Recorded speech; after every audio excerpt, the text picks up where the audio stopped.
Swing dancing stilt walkers, 7 unicyclists in tutus, and a strongman. The 7th and 8th graders at the Pine Hill Waldorf School have run off to join the circus. Well, not exactly. The Hilltop Circus is actually part of their curriculum.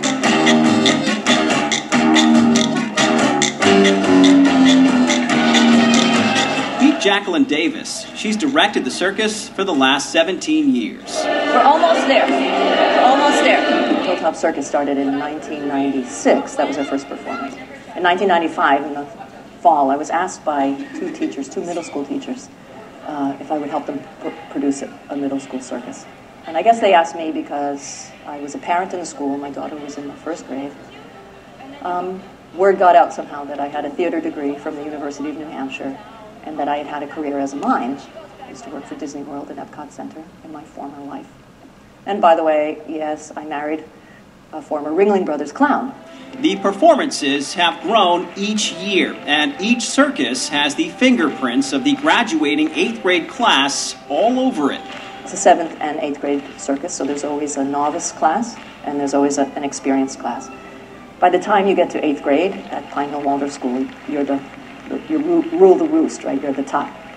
So they have the responsibility and the privilege of coming up with the theme for the circus, and I work in collaboration with them. This year's story, J.J. Kazam and the Missing Music.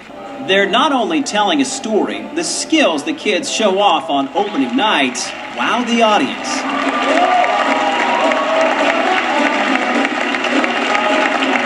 I really like performing, so I love that. And the difference about the circus and the other just like class plays or whatever is how much the crowd gets into it.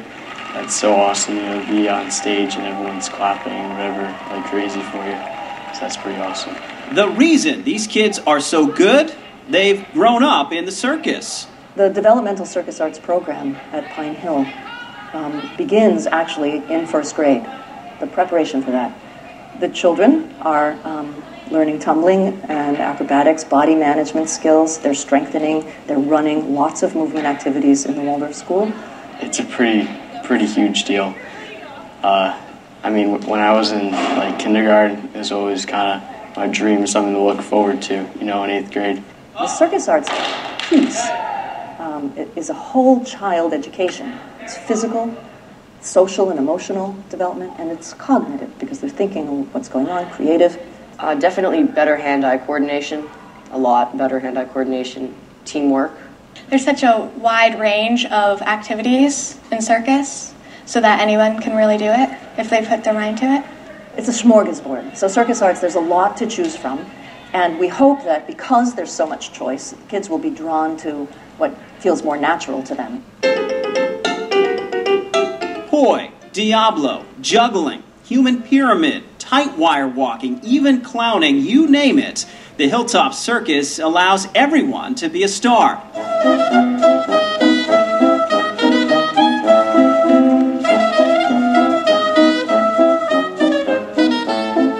Jackie believes the performance is just a small part of what the circus means to the students. Circus arts is inherently cooperative.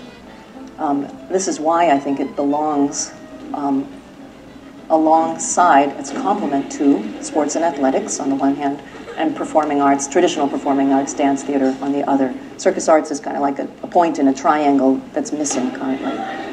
In the big picture, developmental circus arts has very little to do with circus at all. Circus is more a vehicle or a laboratory to instill in young people the capacities that they need to survive and thrive in 21st century life. Like persistence in juggling. Okay? So learning to juggle, they may never juggle again in their lives, but what they'll remember is that they couldn't do a thing, they tried at it, and then they could do a thing. And they're going to use that a lot. After 17 years, Jackie took her last bow with the Hilltop Circus, but she isn't stepping out of the ring. She is off to study the benefits of circus arts as youth development. Circus arts is the best kept secret in youth development and education that I'm aware of, and it's time for it to get out of the shadows and up front where it can help more children.